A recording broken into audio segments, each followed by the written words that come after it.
Oke, kita lanjut ya ke D flip flop. Ya, di sini sekali lagi kita tadi sudah kenalan dengan istilah rising edge ya, atau kalau mengenal clock rising edge ini berarti nilai outputnya baru akan berubah sesuai dengan truth table ketika pada kondisi rising edge. Seperti itu ya. Kalau misalkan ada clocknya rising edge seperti itu. Nah, D flip flop ini cukup mudah ya. Jadi nilainya akan bernilai 0 ketika 0 input D-nya 0, maka outputnya akan mengikuti D ya. Kalau 0 ya 0, kalau 1 ya 1. Nah, Anda lihat di sini truth table-nya ada kondisi non rising alias ini kondisi rising. Oke, kemudian, nah ini kondisi non rising alias belum pada saat naik ya. Nah ini kondisi rising edge, seperti itu ya. Semoga dipahami untuk kondisi non rising ini maksudnya seperti apa. Nah kondisi non rising sama seperti JK flip flop tadi ataupun SR flip flop juga ada yang IC-nya itu baru akan berubah sesuai sama truth table ketika di clock rising edge ya. Jadi di sini ketika non rising apapun kondisi D-nya, nilainya akan tetap seperti nilai output sebelumnya. Ini tulisannya no change gitu ya, tidak berubah gitu. Sama seperti kondisi sebelumnya. Oke, kita langsung ke timing diagram aja. Nah, timing diagramnya di sini untuk rising edge-nya ada di sini 1, 2, 3, 4 ya. Berarti yang kita lihat adalah kondisi D pada saat rising edge itu. Ya, berarti di sini kita ada kondisi-kondisi di rising edge, kita tandai aja di sini, dan di sini. Oke, kita masuk di kondisi 1 dulu.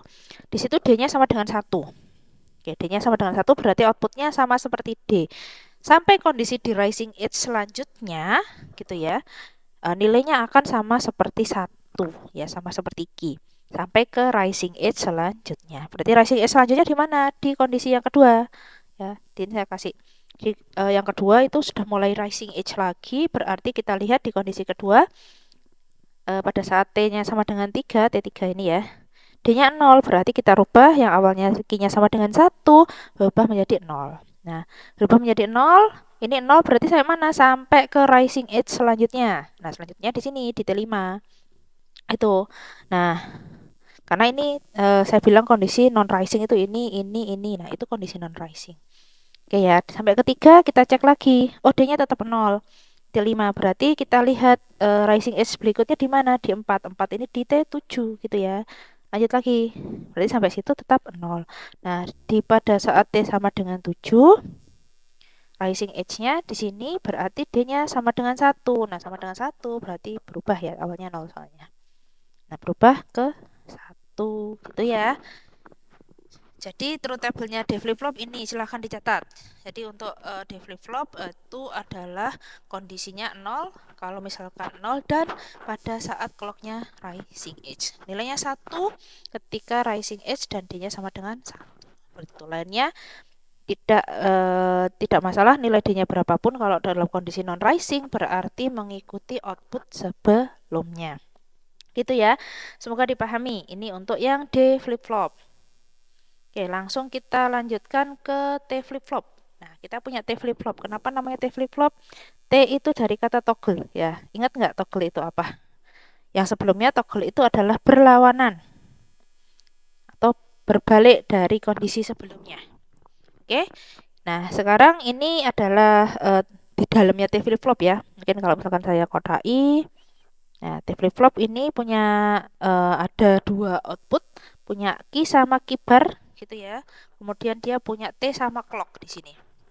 Ya, truth table-nya bagaimana? Truth table-nya ketika nilai T-nya sama dengan 0 ya. Output sebelumnya 0, maka nilainya 0 alias akan sama seperti output sebelumnya gitu ya. Mungkin akan yang ini output sebelumnya, ini output yang keluar. Mungkin kalau misalkan dituliskan akan lebih baik seperti ini. Ketika T-nya 0 gitu, maka nilai outputnya ini sama dengan Q gitu ya. Nah, sementara kalau misalkan T-nya sama dengan 1, berarti outputnya adalah sama dengan Q bar. Seperti ini. Jadi sama seperti output sebelumnya kalau 0. Kalau misalkan nilai T-nya 1, maka dia akan membalik output sebelumnya. Itu maksudnya toggle flip-flop gitu. Dan lihat di sini kalau T-nya sama dengan 1, yang awalnya nilainya 0 berubah jadi 1. Nah, ketika yang sebelumnya nilainya 1 akan berubah jadi 0 begitu. Berarti di sini kalau saya punya timing diagram seperti ini, T-nya 0-nya di sini, kemudian 1 terus sampai di sini. Dari T0, T1, T2, T3, T4, T5, T6, dan T7. Nah, sekarang kita lihat dulu rising edge-nya ada di mana aja. Oke, dia ada di T1, ada di T3, kemudian T5 sama T7. Nah, berarti kita tandain ya. Ini di sini, di sini, di sini T5 sama T7. Oke, kita mulai dulu. T-nya sama dengan 0 gitu ya. Ini initial condition-nya kita anggap 0, berarti kibarnya sama dengan 1. Oke. Nah, sekarang kita rising edge nih di sini. Rising edge-nya di sini. Berarti kita lihat nilai T-nya sama dengan 0. Nah, T-nya sama dengan 0. Truth table-nya adalah T-nya 0, truth table-nya output-nya sama dengan key sebelumnya. Nah, sementara kalau 1 sama dengan key n bar. Oke, output sebelumnya adalah 0, berarti key satunya juga 1. Kita tulis 0 sampai ke rising edge selanjutnya. Oke, rising selanjutnya di T3. Oke, nah sekarang kita lihat ketika rising edge di T3 itu T-nya sama dengan 1, berarti yang awalnya key-nya sama dengan 0 berubah menjadi key-nya sama dengan 1. Toggle ya, jadi dia akan jadi key n bar. Nah, oke, di sini key-nya 1, kemudian key bar-nya 0. Nah, kita tarik sampai di rising edge selanjutnya. Di sini. Oke, kemudian di rising edge selanjutnya T-nya ternyata masih 1. Berarti dari key-nya 1 menjadi 0. Oke. 0, kemudian kita tarik sampai ke rising edge selanjutnya di T7, kita lihat T-nya masih nilainya masih 1. Berarti dia toggle lagi dari key 0 jadi key 1 di situ. Oke, seperti ini ya. Berarti nanti key bar-nya tinggal menyesuaikan di bar-nya dari node-nya dari key gitu ya. Oke, ini flip-flopnya sudah selesai. Berarti kita coba untuk cek ke simulasi ya, praktikumnya nanti seperti apa gitu ya. Sementara Anda lihat dulu videonya, Anda pahami dulu, nanti setelah ini saya akan usahakan untuk post percobaannya, job sheet-nya di hari ini gitu ya. Oke, sekian, terima kasih. Assalamualaikum warahmatullahi wabarakatuh.